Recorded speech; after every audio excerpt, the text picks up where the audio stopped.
RCR presenta Librería Sónica, el espacio que te llevará a descubrir el apasionante mundo de los autores, la poesía, la dramaturgia, la imaginación. Comienza Librería Sónica, más que palabras. Bienvenidos amigos oyentes de Radio Caracas, Radio RCR750.com y @RCR750 a una nueva edición de Librería Sónica. Literatura para untar. Les damos la más cordial bienvenida a Yoyana Ahumada, @Yoyiau. Jorge Gómez Jiménez, @Jorge Letralia. Y Kira Cariaquín, @Kiracar. Acompáñanos por rcr750.com, accede a los programas ya emitidos en el canal de YouTube de RCR750 y en nuestro Mixcloud Librería Sónica y también en libreriasonica.blogspot.com. Contáctanos por libreriasonicaccs@gmail.com o síguenos en Instagram, Twitter y Facebook por @libreriasónica. Y no dejes de visitar los perfiles de Radio Caracas Radio en Twitter, Instagram, Periscope y YouTube como @RCR750. En el programa de hoy conversaremos con Alexis Romero, cuyo libro La Inclinación acaba de ser publicado por la Fundación La Poeteca. Bienvenido, Alexis, a Librería Sónica. Hola, Jorge. Gracias por la invitación a los tres. Antes de pasar a nuestra entrevista, vamos a comentarles algunas noticias de actualidad en el medio literario.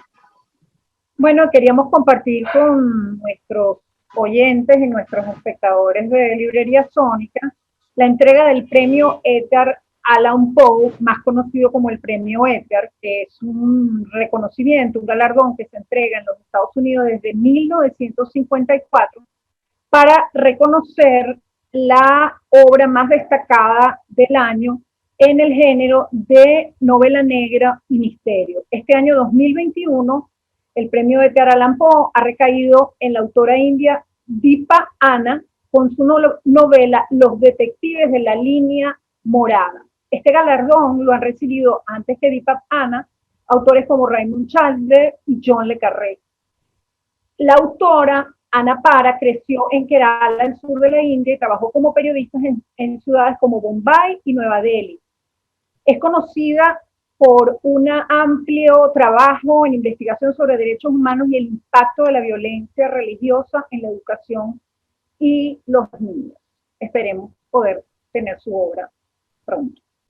En la sección de Letralia les hablaremos esta semana del 24º certamen de relato corto Frida Kahlo, un concurso que organiza en España el Ayuntamiento de Rivas Vaciá, Madrid, y cuyo fin es potenciar y difundir la creación literaria en lengua castellana. Solo tienes que enviar un cuento totalmente inédito, es decir, que no haya sido publicado ni siquiera en Internet.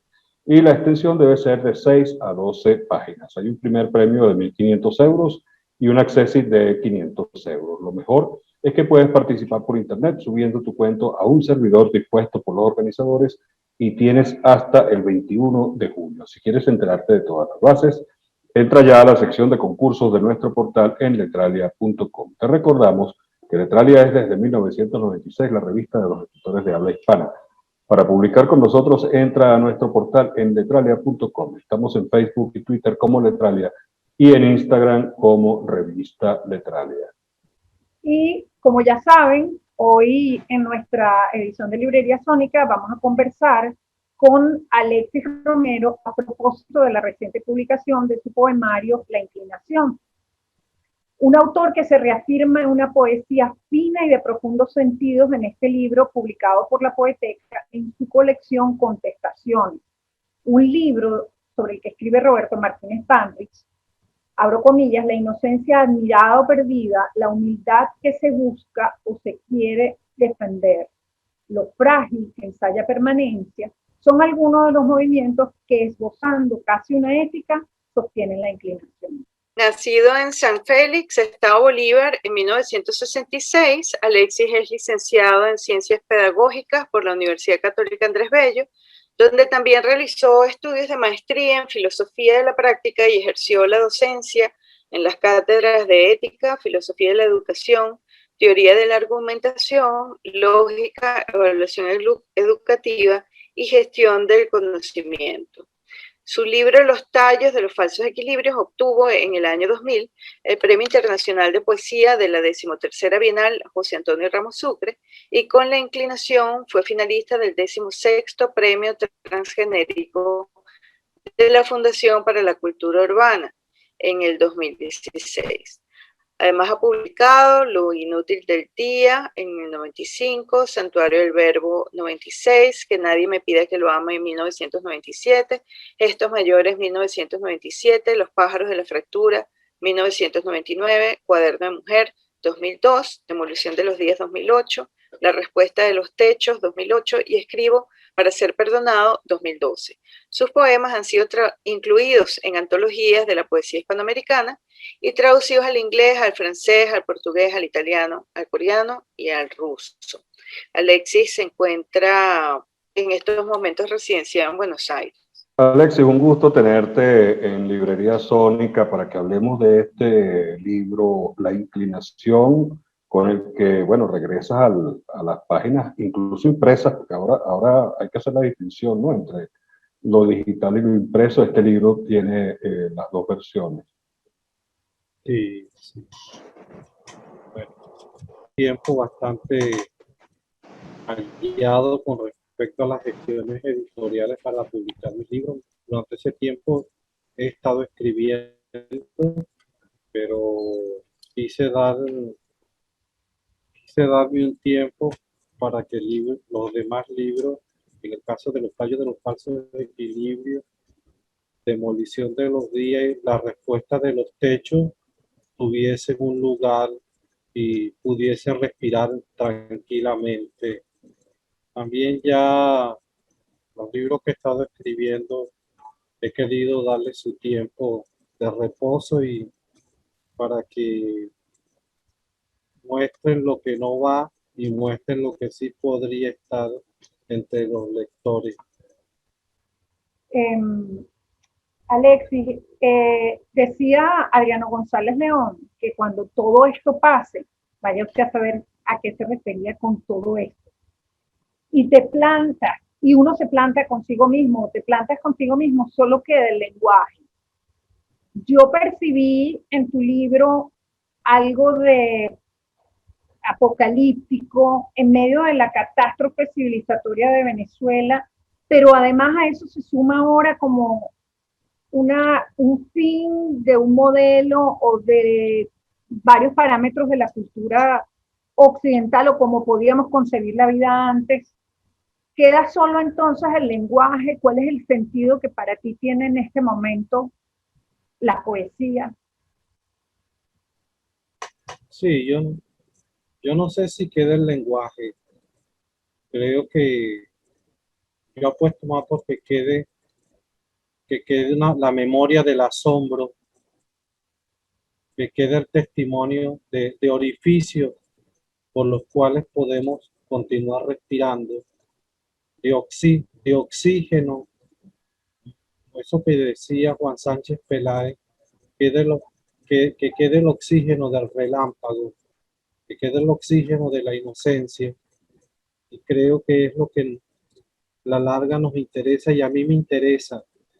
Sí, eso que Adriano llama esto, y Cela Milo, el poeta polaco premio Nobel, llamaba to, la incertidumbre, lo inquietante.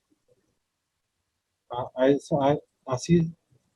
eso se refería él con esto, con ese artículo, ese adjetivo indeterminado y además demostrativo.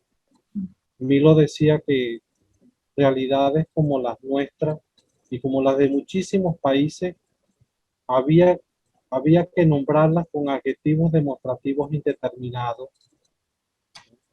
y a esos adjetivos había que echarles encima la memoria del relámpago, que bien podríamos pensar que se va a expresar en algunas palabras, en algún lenguaje, como bien lo señalaba Ungaretti. Alex, sí, en alguna entrevista has comentado, o creo que lo dice la nota de prensa de la Poeteca, sobre el origen de este libro que tiene implicaciones incluso religiosas, ¿no? O por lo menos de la lectura de un texto religioso. ¿Puedes comentarnos un poco más sobre esto? Sí, más que religiosas, espirituales, sagradas, sin iglesias. Sí, este libro yo comencé a escribirlo en el 2000. En el 2003 digo que comencé a escribirlo porque fue cuando me senté y comencé a revisar mis cuadernos, mis libretas de apuntes y me comencé a preguntar qué era lo que tenía en mano. Para ese momento estaba leyendo libros, algunos textos sagrados como los Upanishad, el Mahabharata, el Bhagavad Gita, el Talmud y la Torá. Y recuerdo la noche del 2003 que salí de la librería Templo Interno y fui a ese lugar que para mí era mi tabernáculo, que era la Plaza Francia de Altamira. Me senté allí como a las 9 de la noche. Incluso busqué una parte bastante iluminada para eso que tenía allí. Ya tenía ubicada la plaza en los lugares que eran lumínicos y los lugares que eran oscuros. Y comencé a leer unos textos del Talmud y en algún momento me vi en la obligación en ese instante a revisar, a confrontar el texto del Talmud con la realidad que los venezolanos estábamos viviendo y que a mí me interpelaba muchísimo. Ahí me di cuenta por una conversación, un pasaje del Talmud, donde dos rabinos, uno ya mayor y uno aspirante, conversaban sobre las inclinaciones del alma, las inclinaciones del cuerpo, al bien o al mal. Y ahí me di cuenta que eso que estaba leyendo era exactamente lo que yo tenía plasmado en los cuadernos, en las libretas. Y ahí nace el nombre, la inclinación. ¿Hacia dónde íbamos nosotros? ¿Cuáles eran las elecciones de nosotros sobre el mal y sobre el bien? ¿Y cuándo nos inclinábamos por uno o por otro? Pensé en ese momento también muchísimo en la poesía de William Blake y en un texto de Blake que dice, citado mucho por Winston Auden, que dice, si al hombre le quitamos lo demoníaco, lo destruimos, y si al hombre le quitamos lo angelical, también lo destruimos. Era tener conciencia de que ni somos ángeles en definitiva, ni somos demonios en definitiva, pero somos las dos cosas. Es una conversación de lo angelical y lo demoníaco, que ya en el libro Demolición de los Días hay un texto que habla sobre la síntesis de las aguas blancas y de las aguas negras, ¿bien? Para usar términos de la arquitectura y del urbanismo. En el fondo es lo mismo. Bueno, la inclinación, yo intenté en la inclinación mostrar esa conversación de lo angelical y de lo demoníaco, de las aguas negras y las aguas blancas y las inclinaciones de nosotros. Pero lo demoníaco va mucho más allá, es decir, lo demoníaco se comprende en la cultura de una manera particular, está asociado al tema de lo denso, la materia. No estamos hablando igual de luz y sombra, son dos conceptos completamente, son distintos para ti, o sea, en tu ars poética son sí, va más allá, va más allá. La sombra es más leve que lo demoníaco, por así decirlo. Así es. Sí, estoy pensando en Blade, sí, que trasciende todo el concepto elemental de lo que es la sombra. Quizás pueda pensar más en Jung allí. Bueno, todos tenemos esos claros oscuros, ¿no? La sombra que aflora y bueno, y las iluminaciones que todos tenemos, ¿no? Obviamente, o sea, acabamos de pasar por una semana, la semana pasada fue una semana muy dura para todos en el medio cultural y en el medio de la poesía.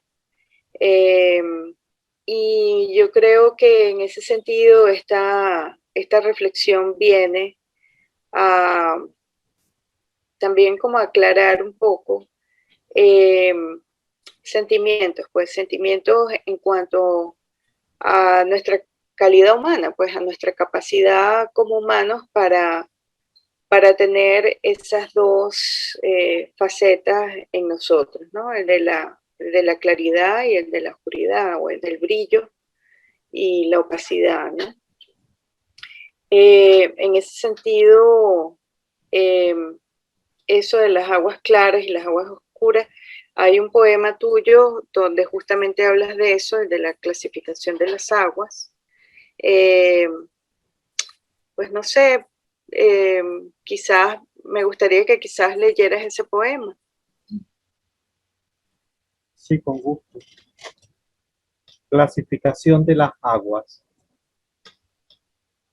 Saben distinto la calmante de la sed, la bendita por el miedo, la que derrumba la casa de la pobreza, la que beben los pájaros, la que limpia los enseres de una cena sin oración, la que salva las plantas arrancadas por el puño del orden, la que baña a la muerte para que labore con prudencia y elegancia, la oculta en el desierto bendición de los dátiles, la que brota de las piedras mencionadas por mi madre, cuando mi padre me daba lenguaje y facultad de resquebrajamientos, la que beben los gatos para confundir a la soledad, mientras miran las texturas del vacío y oyen la dulce pobreza de un hombre familiar, la que arrasa los puentes y crea la impuntualidad, la que recorre los cuerpos del amor a pesar de las costras y el humus, la que enmudece a un hermano de quien no supiste leer su brevedad, la que aún te forma los charcos donde crece el canto de los sapos, cuyo proar te dicta la precisión del ritmo y la alegría del brazo, que revienta los pulmones anfibios de la humedad en las puertas y madrugadas de quien soñaba sonidos como revelaciones. Qué distinta la negada a los extraños, detenidos en la puerta del afecto, y aquella que se pudrió en los alrededores de la infancia, cuando repetías el credo de quienes se paralizaban cuando morían los árboles, y la placenta parsi deletreaba: no eres de nosotros, sino de las ramas desprendidas por un rayo que no supo cómo darnos el mensaje del hilo que nos dota de vestidos. Hace muchísimos años leí en un texto de Sábato, La Resistencia, que en algún momento asoma que tenemos que tener siempre presente, recordar qué fue lo que nos prometimos en la infancia. En mi caso, creo que indago en la poesía esa promesa que me hice y que no sé cuál es. Posiblemente deje de escribir el día en que sepa cuál fue la promesa que me hice. Mientras tanto, como lo decía Simon Gini, el premio Nobel irlandés, debo continuar cavando, debo continuar perforando la tierra perforando, perforándome para saber cuál fue la promesa. Si a esa promesa incluye asombro e incluye otras verdades, quizás no verdades, quizás sean preguntas lo que están allí presentes también. ¿Eh? Pero eso es lo que me mantiene en la escritura, por eso la indagación en las aguas. También siempre me llamó muchísimo la atención los distintos tipos de agua que pueden haber dependiendo de la funcionalidad que cada una tenga. ¿Sí? En mi caso, como ya bien he dicho en otras ocasiones, mi casa de infancia quedaba a 10 minutos caminando del Orinoco y el Caroní, donde está la magia de esos dos lugares, que cada uno tiene una historia distinta y que en la poesía están presentes de una manera diferente. Así es. Que no son necesariamente, y aquí apelaría al Alexis filósofo, porque justamente en este periodo de desconexión de la computadora me encontré con María Zambrano, y pensando en tu promesa de la infancia, pensando en la clasificación de las aguas y en lo que significa la inclinación, ¿no? La inclinación que es nunca encontrar ese punto, sino la fisura. Entonces, fíjate, ella dice en este libro maravilloso de los bienaventurados, que el ser filósofo parte de no tener un ser determinado, y si lo tiene debe abandonarlo. De alguna manera, filósofo y poeta se encuentran allí en ti, Alexis, en esa necesidad de abandonar lo fijo, lo permanente. Sí, sí, sí. Yo no, yo creo que eso es una clave en mí. Yo no tengo cosas permanentes. Me gusta una expresión de Tony Yu, el sociólogo británico, que dice: cambian los hechos y cambio de opinión. Es decir, la flexibilidad, la necesidad de lo abierto, lo que Heidegger llamaba estar ahí. Y estar ahí significa estar abierto a la vida, al acontecer, a lo que te puede hacer padecer, padecer en el buen sentido, o a lo que Octavi Fulart, el filósofo catalán, ya llamaba lo agónico, que es estar a pesar de todo. A pesar de la adversidad, queremos continuar estando allí. Y ese estando allí significa estar abierto a lo presente y no atarse a dioses ni a semidioses. Cadena lo refleja muy bien en Intemperie, estar a la intemperie. Es así. Sí, y Poroso. me gusta mucho una pensadora que yo amo todo lo que nos dejó, que es Simone Weil. Estar a la espera. Ella habla de a la espera de Dios, ¿no? A la espera del asombro, a la espera del relámpago de Juan Sánchez Peláez, a la espera de la nieve de Eugenio Montejo,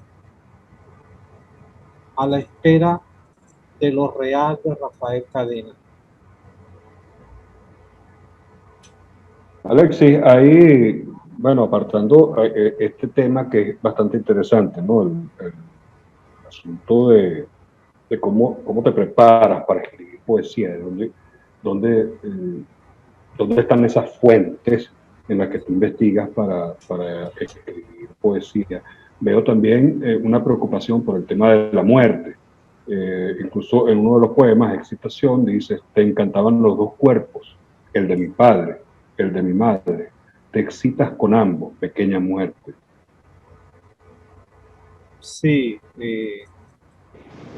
hay un libro de Soja Rinpoche, que son los 365 días del año, y el primero de enero comienza con: para comprender la vida primero hay que comprender la muerte. Yo creo que no es gratuito que desde las culturas antiguas haya habido una preocupación por la muerte, por comprender en qué consiste, de qué se trata, y sobre todo de la aceptación de eso que venía asomando Yoyana, que es de saber que nada es permanente, que todo cambia, que todo termina en algún momento. Bueno, indudablemente que yo debo tener esa preocupación, sobre todo cuando yo fui un personaje que, a pesar de no querer hacerlo, me marché de donde vivía. Le dije adiós a unos lugares. Bueno, creo que en la distancia he tenido que despedir a los míos, ahora más, pero estando en Caracas, yo con los años he descubierto que yo evitaba siempre regresar a San Félix, de, de volver a ver eso. Y tiene que ver con lo que Heidegger llamaba, con lo que repetía hace rato, que era el estar ahí en un lugar, porque ese es el lugar que te afecta, que te hace padecer. Y bueno, las pocas veces que volví a ese sitio del cual vengo, el impacto era terrible, terrible en el buen sentido, ¿no? Me conmocionaba muchísimo. Podía incluso convertirse en un vicio de conmoción, pero no fui mucho. Y bueno, me tocó después, ya cuando me vine a Buenos Aires, despedir a los que me dieron la vida desde acá.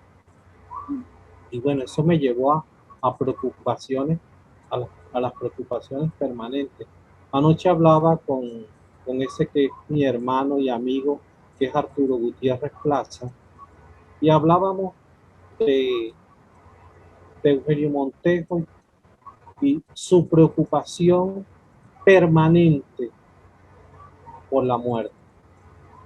Toda la poesía de Eugenio está atravesada por la muerte. Un hombre que escribe, siendo muy joven, un poema que se llama Media Vida, que lo escribe, un poema que habla de cuando cumple los 37 años, y ya con 37 años está hablando de media vida. Quien tenga la curiosidad indaga a qué edad murió Eugenio y se da cuenta que aquel hombre andaba muy atento al momento en el cual iba a morir. Bueno, yo creo, y esto a mí me importa y me preocupa mucho, yo creo que no se puede escribir poema en estos tiempos desde una Arcadia, desde un lugar donde no está el dolor, el temblor, donde no está la expectativa de la cual habla mucho María Zambrano. Por eso los bienaventurados, la vigilia, la espera permanente. Creo que a la poesía latinoamericana le ha hecho muchísimo daño la escritura desde las Arcadias, más a los venezolanos. Los venezolanos vivimos en una cultura que difundía, que le daba publicidad, hacía marketing con lo arcadiano. Es decir, que a nosotros nunca nos iba a pasar nada, que nosotros podíamos con todo, que podíamos resolver todo. Y por supuesto que eso se refleja en la poesía. ¿Bien? La muerte era una cosa que le pasaba a otros en otros países, no nos pasaba a nosotros. Bueno, eso nos hacía premodernos. Premoderno, que es terrible. Bueno, llegó lo que llegó esto, para no ponerlo determinado, sino indeterminado, y nos lanzó a la modernidad. Porque lo que nos llegó de la modernidad fueron aparatos, utensilios, pero la mentalidad moderna fue ahora cuando nos llegó y nos estamos enfrentando a ella y seguimos dando golpe, buscando de alguna manera anclarnos en lo premoderno. Uno lee las noticias y dice, ahí está lo premoderno queriendo todavía estar entre nosotros, pero yo confío en que eso no va a suceder y que la modernidad, querramos o no, nos va a tocar. Y bueno, la señora pandemia se está ocupando de hacer el trabajo que faltaba. Alexis, en relación a esa reflexión que estás haciendo, fíjate tú lo sincrónico. Esta mañana, 5:08, Sandra Caula le hace una entrevista a la profesora María Pilar Puig, que es justamente una reflexión acerca de que la literatura venezolana no ha lidiado bien con la tragedia. O sea, nosotros no hemos podido mirar a la tragedia porque siempre hemos estado en el tema de jugar mucho con lo que decía Cabruja, el torpe metiendo la pata, que es una cosa como una suerte de adolescencia, de puerilidad permanente. ¿Tú crees que la poesía tampoco ha mirado de frente a la tragedia? La poesía venezolana. Hay mucho de eso, sobre todo cuando nosotros no nos ocupamos de atender a los fundadores de la tradición. Es decir, la modernidad, la mentalidad moderna reconoce la tradición, celebra la tradición, la acepta. Pregúntale a los jóvenes de hoy si han leído un poema de Luz Machado, un poema de Ida Granco, un poema de Ana Enriqueta Arbelo de Arriba, Ana Enriqueta Terán. Pregúntele si han leído a Juan Sánchez Peláez, al mismo Eugenio Montejo, que es de ayer, ¿sí? Es decir, nosotros estamos hambrientos. Esa cultura que evita lo trágico, se inclina por lo novedoso, por lo noticioso. Y en lo noticioso y en lo novedoso no está el fundamento. A nosotros nos ha costado y nos ha dolido muchísimo el desprecio que nosotros hemos tenido por la tradición. Bernardo Núñez, H. Paul, el mismo Cabruja.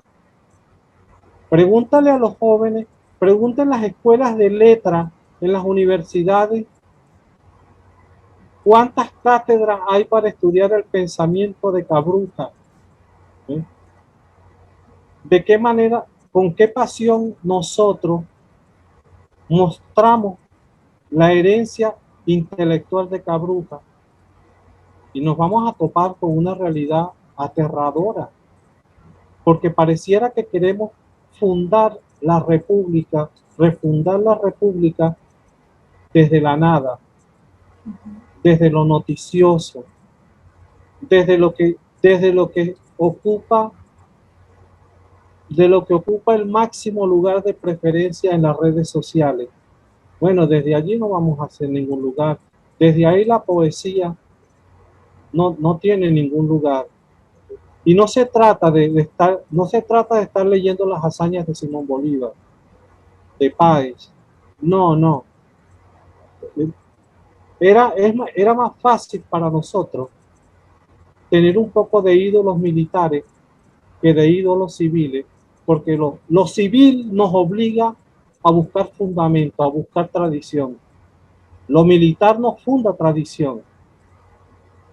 Lo militar funda guerra, enfrentamiento. Y eso nos ha costado a nosotros muchísima sangre y nos va a seguir costando si no lo reflexionamos, si no nos detenemos. Bueno, yo creo que por un lado es como tú dices, pero por otro lado también no tanto, en el sentido de que hay yo sí he notado en los últimos años, sobre todo, que la juventud está muchísimo más consciente, los poetas jóvenes sí están escribiendo sobre lo que está ocurriendo desde el dolor, desde la tristeza, desde la reflexión. Es posible que haga falta profundizar, como dices tú, en la tradición, pero bueno, también ha ocurrido un gran desmontaje de todo el aparataje educativo, universitario, en fin, o sea, no hay librerías, no hay libros, no hay bibliotecas, ha habido un desmontaje de nuestro aparato cultural que es sumamente trágico y ha ocurrido paulatinamente de una manera tal que incluso no nos percatamos a conciencia, pero basta abrir un ejemplar de una revista Imagen o una revista Estilo de hace 20 años y uno se da cuenta de la cantidad de actividad cultural que había y además la cantidad de medios de acceso a recursos que teníamos, que ahora no están. O sea, en Caracas quedan prácticamente 3 librerías, 3. O sea, y tú lo sabes bien como librero, que este desmontaje pues de lo que necesitamos pues los escritores y todo el que le interesa pues el ejercicio del lenguaje son los libros. Entonces, ¿cuáles son los recursos ahora de los muchachos para conseguir libros? El puente de las Fuerzas Armadas, alguna que otra cosa digital, que además no todo lo digital es bueno, o sea, no todo lo digital pasa por el filtro de una buena edición, de un buen trabajo editorial. En fin, es una situación muy compleja. Yo creo que sobre todo estos últimos, desde el 2017 para acá, desde el último gran luto que creo que hemos tenido en nuestra sociedad, que fueron todos los sucesos de ese año, ha habido un cambio, Alexis. Ha habido, yo creo que, y se está notando es ahorita en los muchachos, que además hasta cierto punto a mí me asombra porque también tienen más lecturas, o sea, tienen lecturas inesperadas que de repente uno no pudiera esperar. Sí. Sin embargo, bueno, como todo, o sea, es relativo.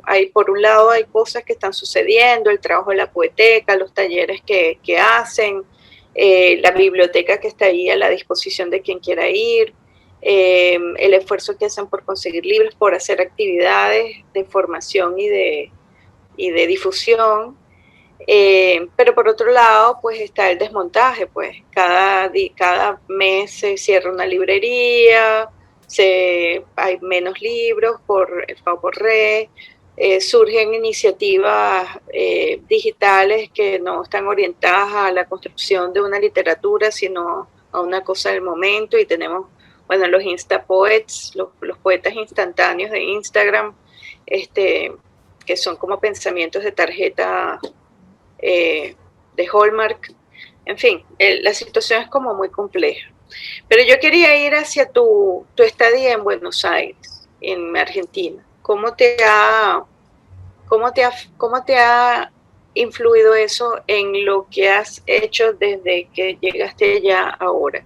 Obviamente hay una reflexión, porque estás hablando de la reflexión sobre la muerte con el libro de tibetano de la vida y de la muerte de Rinpoche, que bueno, es un libro bien importante en cuanto a señalar que nuestra vida tendría que ser una preparación para la muerte, ¿no? Y que es la base del budismo tibetano. Pero el despedirte de tantas cosas y el de estar en otra circunstancia cultural, geográfica, donde el paisaje es tan distinto, donde la gente pues tiene otra idiosincrasia. ¿Cómo ha influido eso en lo que has hecho estos últimos años? Sí, bueno, lo que me ha permitido Buenos Aires, además de agradecer los parques, la abundancia de los parques, es constatar que en cuanto a pensamiento político y cultural, somos igualitos.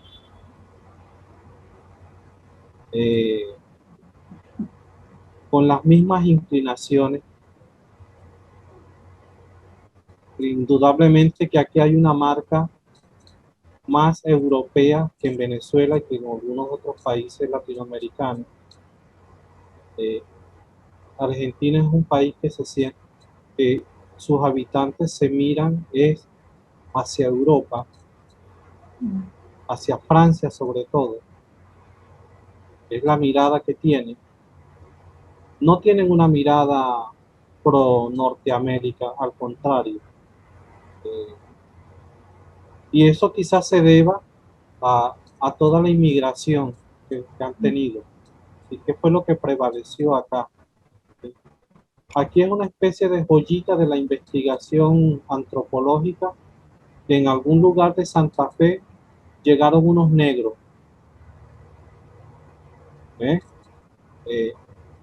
Eso es una joyita de la corona acá.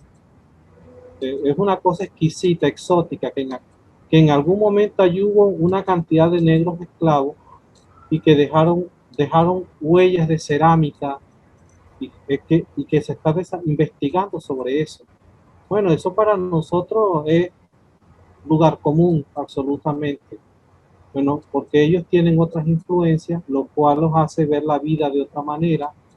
Este es un país donde la bandera es la depresión. Nosotros somos más chéveres. ¿Bien? Caribe. Sí, nosotros somos caribeños, y caribeños en el sentido de visitar incluso a otros, hacerles ver que estamos bien, pero cuando se duerman nos despertamos y nos comemos a todo el mundo. ¿Sí? Eso te iba a decir. Sí, Exactamente. sí. La depredación del otro, sí. Claro. Supongo que tienes contacto allá con otros autores venezolanos. Sí, aquí está Gabriel Fallare, está Gustavo Valle, Salvador Pleján, Francisco Catalano está por acá también. Eleonora Requena, que bueno, que es permanente. Ruth Hernández, que también está acá. Solemos conversar de cuando en cuando y de cuando en cuando nos vemos para comer facturas. Es decir, dulce. Ok, qué rico. Pero ¿cómo esto ha afectado mi escritura?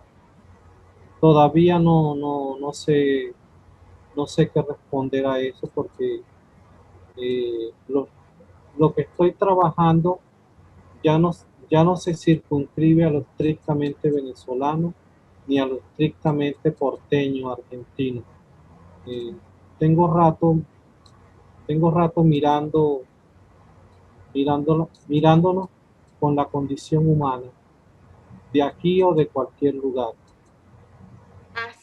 Tú mencionaste la semana pasada un autor que estás leyendo ahorita en Argentina, que has descubierto autores. Y hay un autor de apellido Ortiz, que para mí es una especie de María Moliner por el torrente verbal. Después les voy a enviar el link donde está la obra completa de él. Juan L. Ortiz, ¿no? Ajá, Juan L. Ortiz, así mismo. Para mí es un descubrimiento extraordinario. Tiene un poema sobre un árbol de acá que es el jacarandá. Que es una belleza. Que dice, ¿de dónde sacó tantas palabras? ¿De dónde sacó, Joyana, tanto lenguaje? Y era un poeta que estaba allí, que la sombra de Borges, ya no la llamo luz, la llamo la sombra. Claro. Eso he aprendido acá en esta ciudad, a verlo a él como una sombra y no como una luz, porque ocultó a tantos. Manuel Mujica Laínez. Así es. La obra de Borges es tan grande que ocultó a muchísimos que hoy están comenzando a mostrarse. Bueno, Ramos Sucre es un bebé en pañales con respecto a la obra de Ortiz, al monumento de obra que tiene. He pensado mucho en el equivalente para nosotros allá de un autor de esa grandeza, y indudablemente que tengo que nombrar es a Vicente Gervásio. Bueno, Ortiz me está dando muchísimo. Lo otro es, aquí hay mujeres poetas descomunales. Por supuesto que todas vienen de la tradición de Alejandra Pizarnik, de cuya obra a mí me importa son sus diarios, sus ensayos. Su poesía no me interesa. A mí me interesa Olga Orozco. Me interesa la poesía que va por el camino de Luz Machado, Enriqueta Albero Larriba, algunas cosas de Ida Granco. Todo lo que tenga que ver con un trascender lo estrictamente doloroso es lo que me importa. Ya ha habido muchísimo culto gratuito a eso otro, porque sufrir es fácil, pero trascender el sufrimiento es un reto. Y es así. Creo en Ungaretti, que apuesta a ir más allá. Y el lenguaje permite eso, el asombro permite eso. En ese libro magnífico de María Zambrano, ya que la nombró yo ya, que es Filosofía y Poesía, por supuesto que está eso de ir más allá. Y bueno, quiero rescatar algo que hemos estado conversando. No hay una sociedad, no hay un país donde la gran poesía no cumpla con el requisito de algo que aspiraba Gervasi. Gervasi decía: yo solo quiero escribir un poema que sea como la continuación del firmamento. Es decir, no hay ninguna poesía que no sea continuación de un firmamento que está allí. No se puede escribir poesía si no se atiende una tradición, si no se lee a los fundadores. Eso Así es verdad. sea, yo y allí tengo mucha polémica planteada, con que sí, hay cosas, los jóvenes están escribiendo, sí, están escribiendo cosas emocionantes. Hay un amigo que resulta antipático en las redes sociales, pero a veces es muy atinado, que es Roberto Echeto. Echeto vive diciendo: nombrar el país, decir que hay dictadura, tiranía, sufrimiento en un texto, no significa que eso sea un poema, mucho menos alta poesía. Por supuesto que no. Creo que hay que leer a los maestros. Y eso exige, y ahí aparece la crisis, salgan a buscar un libro de Luz Machado por allí. No hay. No hay. Y yo agradezco a Letralia, que la visito semanalmente para hurgar qué hay nuevo allí, qué cosas va montando Jorge allí, porque hay pocas páginas donde puedes encontrar a otros y que te dicen: bien, aquí están preocupados por lo importante. Fíjense, pregúntense si hay una preocupación, por ejemplo, porque en España las editoriales canónicas publiquen a los que son la tradición venezolana. A mí me encantaría ver a Luz Machado publicada en Pretexto, la obra completa de Luz Machado en Pretexto. Pero no es hombre. ¿Ah? Bueno, no sé si tiene que ver con eso, tiene que ver con que haya gente que lo empuje, creo yo. Pero además, Alexis, hay algo que tú dijiste que es muy importante. No es, escribir sobre lo que pasa no lo hace literatura, lo hablamos también en algún momento. O sea, Ana Akhmatova pasó 30 años revisando el Requiem para que trascendiera ese momento, y el poema Sin Héroe. O sea, y era más una preocupación de ella no quería que quedara ese poema como una cosa de, ay, me metieron a mi hijo preso y chao, sino que hubiera allí un testimonio importante sobre los horrores que estaban pasando, pero que además tuviera una calidad literaria. Entonces, claro, ese es el reto y esa es la conciencia que hay que insuflarle a los jóvenes poetas, pues que tienen que visitar la tradición. Sí, amigos, no es el momento de nosotros, por el país que estamos viviendo, no es el momento de nosotros, sino de los fundadores de la tradición. A nosotros nos va a ayudar a estar listos para cuando suceda lo otro, tener la tradición muy bien plantada. Okay. Bien, y quien quiera asistir a la presentación de la inclinación debe contactar a la Poeteca, donde le darán el enlace correspondiente, va a ser por Zoom. Alexis, ha sido un placer tenerte con nosotros hoy aquí en Librería Sónica. No, al contrario, Jorge. El honor ha sido para mí conversar con ustedes, verles la cara. Los extraño mucho. Nosotros a ti, Alexis. Abrazo grande. Un abrazo. Que se repita. Eso espero. Bien, les recordamos que en la dirección general de RCR 750 está Jaime Nestares, en la gerencia de producción Wilitza Arcaya, en los controles el hombre más paciente del mundo, Jan Bruru Martínez, y quienes compartimos con ustedes. Kira Kariakin, @Kiracar. Yoyana Ahumada, @Yoyiau. Y Jorge Gómez Jiménez, @Jorge Letralia. Y así concluimos esta emisión de Librería Sónica. Literatura para untar. Para untar. Recordándoles que pueden volver a disfrutar de este programa en el canal de YouTube de RCR 750. Y así nos despedimos hasta el próximo domingo. RCR presentó Librería Sónica, el espacio donde la literatura es mucho más que solo palabras.